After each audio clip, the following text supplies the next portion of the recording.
Stop drawing, start explaining. AI Line Studios generates cloud and system diagrams instantly. Clear, structured, production ready. Hello everyone, welcome to ALN Studio tutorial 93. And today's topic is how to add a moving dashes animation in a network diagram in ALN Studio. So after successfully registering on the platform, the next page you would be redirected to is the workspace page. Over there you would see a feature called Cloud Architecture, and please click on it, and on the next page you would see a pop-up to which kind of diagram you want to generate. Kindly select system architecture diagram because in ALN Studio the diagrams we generate for network is through system architecture diagram.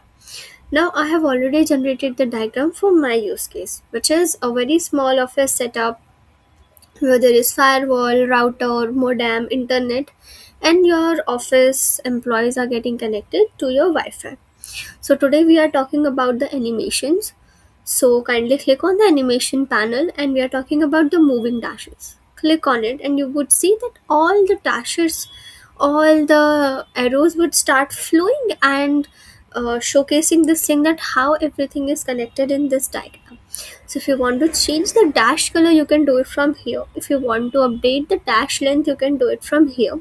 If you want to increase the gap length, you can do it from here. If you want to update the animation speed, you can do it from here. So basically adding a moving dashes animation in ALN Studio helps you make your network diagrams more dynamic and easy to understand. So this is it for today's tutorial. See you.